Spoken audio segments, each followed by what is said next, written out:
So in this video we'll start the project by importing our backplate clip from the camera into Resolve.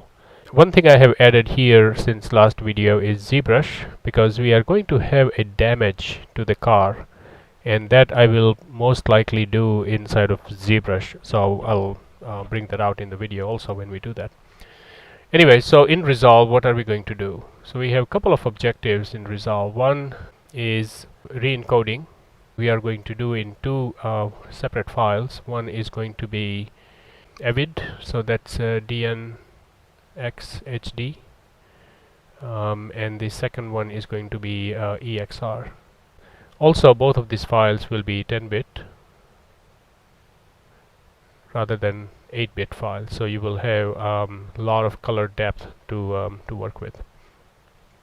The second objective is primary color grading, and that color grading is going to be helpful because we'll try to color grade as close to the final shot as possible, which will carry through again entire project. And once we have color graded and almost final shot for the backplate, we'll be able to use that in Maya, Houdini, and also in Fusion 3D Space to relight the entire scene and color match the entire scene from the standpoint of the CG elements that are coming through, to make sure that they integrate well with the backplate.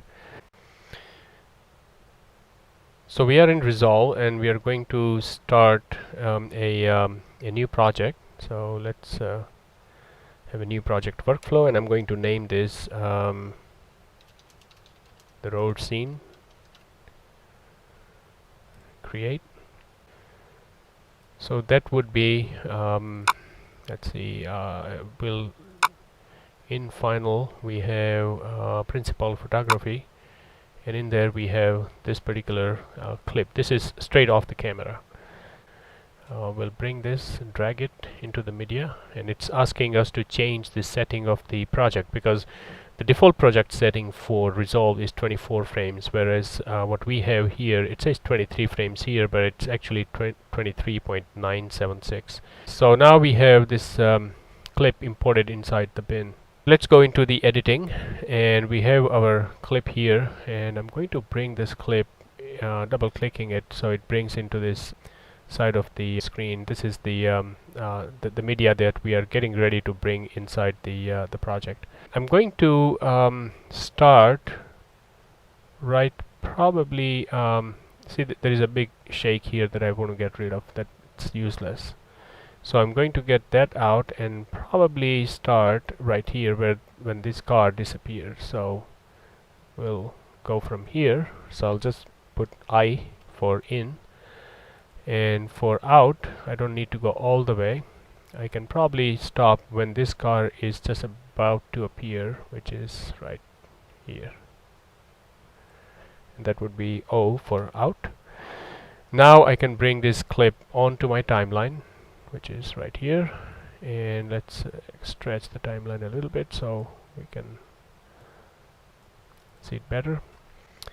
And the next thing is looking at the color grading.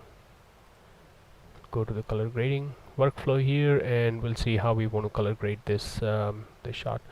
So the one thing I want is a little bit brighter, so I'll increase the gain component, and I'm going to lower gamma so that I have a little bit of contrast, daytime contrast, but I just want to make sure that I don't blow it up, so that if you look at the clouds here right now, I can see some details in the clouds.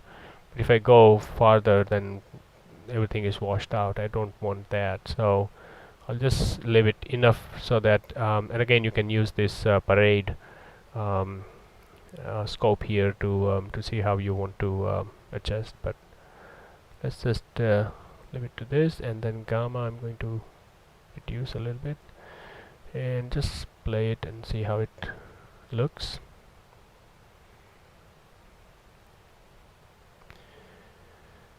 Okay, so now the delivery part, and let's go out there, and here is our clip that will be delivered.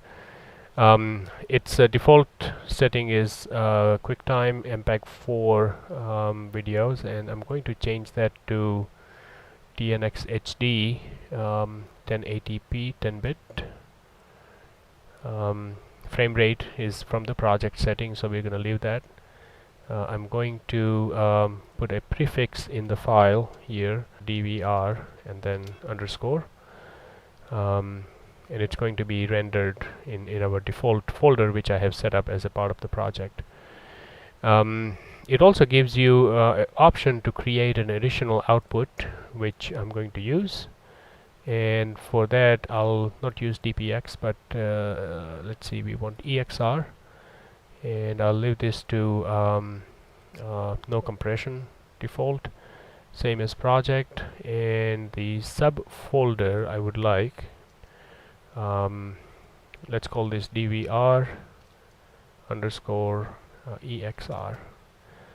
There will be a separate folder created so that the clips will go into the appropriate folders. This will EXR clips will be all in this folder, and outside the folder there will be another file which will be QuickTime.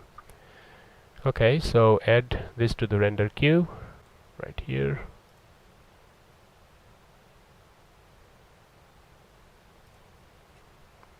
And start rendering.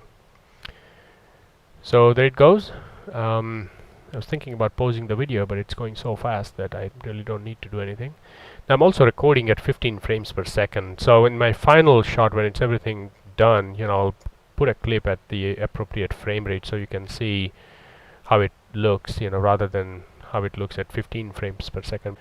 Alright, so this part is done. So I'm going to close out of Resolve and start Mocha.